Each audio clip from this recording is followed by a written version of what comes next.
This podcast is produced by the Harwood Productions Podcast Network. To learn more about the network and to find more of our shows, visit us online at www.harwoodpodcast.com.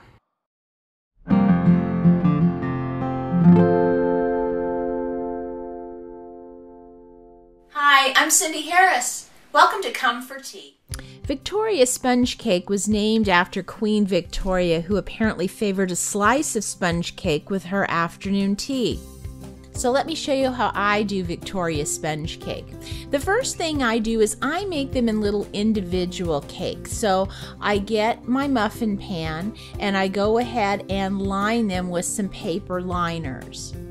Now, to make the batter for these sponge cakes, I use two kinds of flour, cake flour and regular flour. So to start with, I'm going to measure out 1/2 cup of cake flour. And this is a really fine flour that you can get at the grocery store. And what I do is I place that into a little bowl, and that's where I'm going to mix my dry ingredients.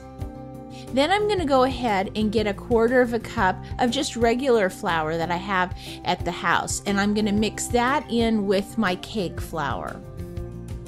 Then I'm going to put in a teaspoon of baking powder and 1/4 teaspoon of salt. Now at this point I do want to take the time, get my little whisk out and mix those things together. I need both of those flours and the leavening to combine really well. Then I'm going to set that aside. And now it's time to get our wet ingredients together.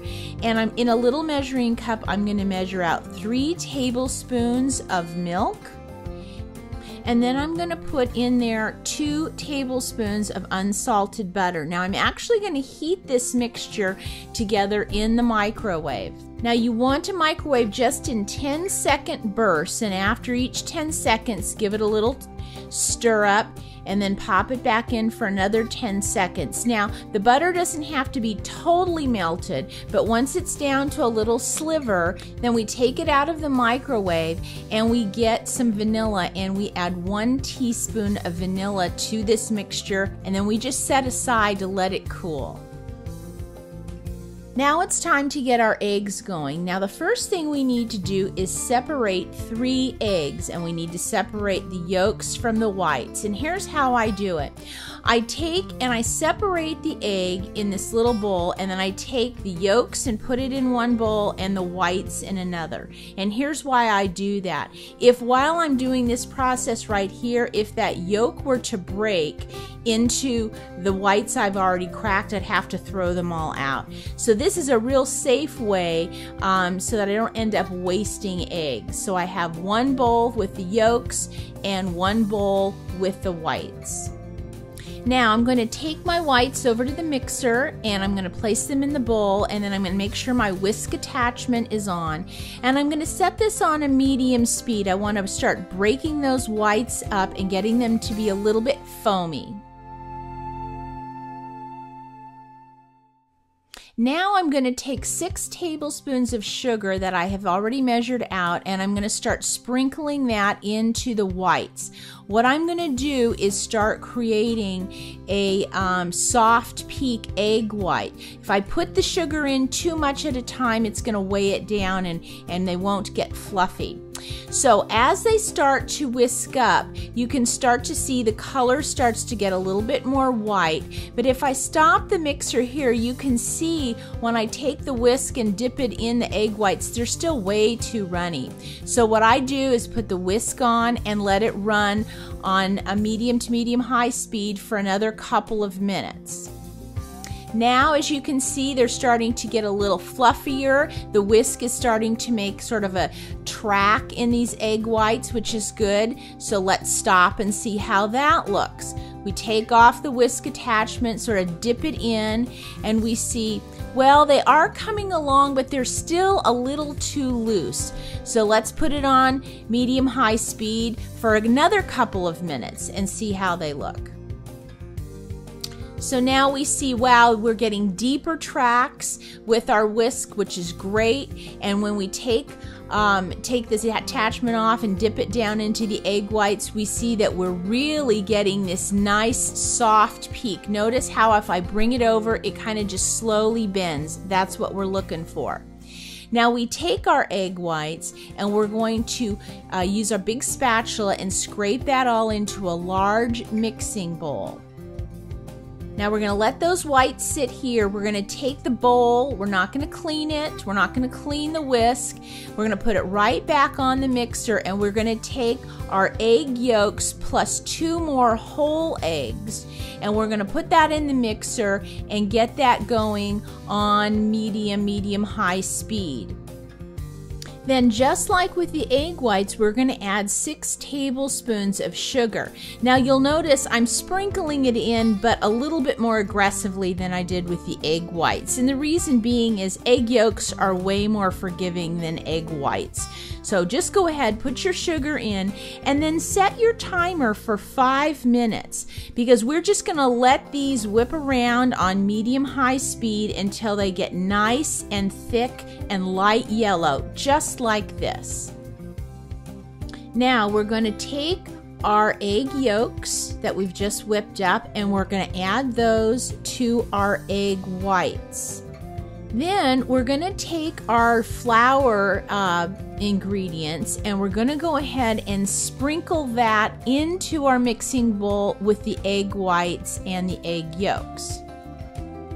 Then with our spatula, we're going to very slowly and very carefully fold that flour in. Now, we're just going to do this about, say, 12 times, and actually the flour won't get totally incorporated at this point, but that's okay. Once we get most of it incorporated, what we're going to do is we're going to pull some of that batter off to the side with our spatula, and we're going to pour in our milk and butter and vanilla mixture, and then we're going to continue to very slowly fold this in. Now, the way we tell when this is done is we see no more flour, and it looks like our liquid we just poured in has been nicely incorporated. It's important that we fold it slowly and carefully so we don't deflate all those eggs. That's going to be the lift and the lightness to our sponge cake, and we don't want to pop all those bubbles. Then I go ahead and I get my large cookie scoop, and I get a scoopful of batter, and I put 1 scoopful into each of the muffin wells. Now you can fill these up pretty high because most of the poof is already there in the egg whites and egg yolks. They're not going to raise a lot more than this, so feel free to fill them up pretty high. Now, once I've got a tray full, I'm going to take these and put them into a 350-degree oven, and these are going to bake for exactly 12 minutes. Now, when they come out, they'll be nice and golden like this. Now, we have to, normally we would let cakes like this sort of sit for 5 minutes or so, but with these cakes, we need to take a little knife and go ahead and run it around the edge. Sometimes some of the batter kind of fuses with the cake pan, and we want to release that as quickly as we can. So run a knife around them, and then go ahead and lift the cakes immediately out of the tin and get them on a rack to start cooling. Now, one of the great things about these little sponge cakes is once they're completely cooled, you can wrap them individually with some plastic wrap and pop them into the freezer. Just put them all into a big zip bag once they're individually wrapped, and you can freeze them. Then, whenever you want to serve them, you can just pull as many of them out as you'd like, and you can do all kinds of great things with them. Now, when you do get close to serving them, to finish these little Victoria sponge cakes off, what I do is I get a 1/2 cup of heavy whipping cream, and I pop it into my mixer on about a medium-high speed and getting it start to whip up. Then I start adding some flavoring. I add 2 tablespoons of sugar and 1/2 teaspoon of vanilla. And I just let that mix and whip until I get it nice and thick like this. Now it's time to get our little cakes put together. I take the whipped cream and I put it into a small bowl just to make it easier to handle for myself. And then I get another small bowl with some fresh strawberry jam in it. Now, what I do is I get my little cakes, however many I need for this tea, and I go ahead and I unwrap them. Now, do it carefully. These cakes are a little bit delicate. And then I take a serrated knife and I cut each one in half. You have to use a sawing motion because you can see this cake is so light and spongy that you're cutting through a lot of air bubbles here. So cut each one in half. Then I go ahead and lay them out on my board and I take the little tops off, and then I get some fresh strawberry jam and I spoon just a little bit on the bottoms of each of these cakes. Now you'll notice I'm doing it very slowly and very carefully. I don't want it to drizzle all over, so just a little spoonful on each of the cake bottoms. Now once I have jam on the bottom layer of the cake, then I'm going to take my whipped cream, and with 2 little spoons I'm just going to put a little dollop in the center of each of the bottoms of the cake. So we have cake, we have jam, and then we have whipped cream. Then I place the tops right back on and I just give them a tiny little push down. Then to garnish these cakes, what I do is I take my strawberry jam and I put another little spoonful on top of each cake. And then I take my whipped cream and I put a nice pretty dollop on the top.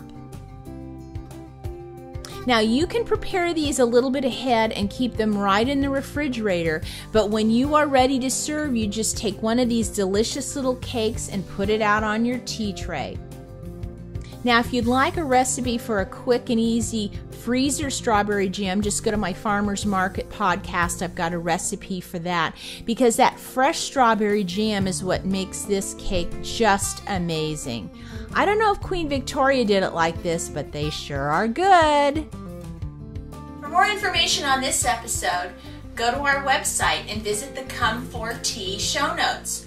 Also, if you have any questions or ideas, send us an email.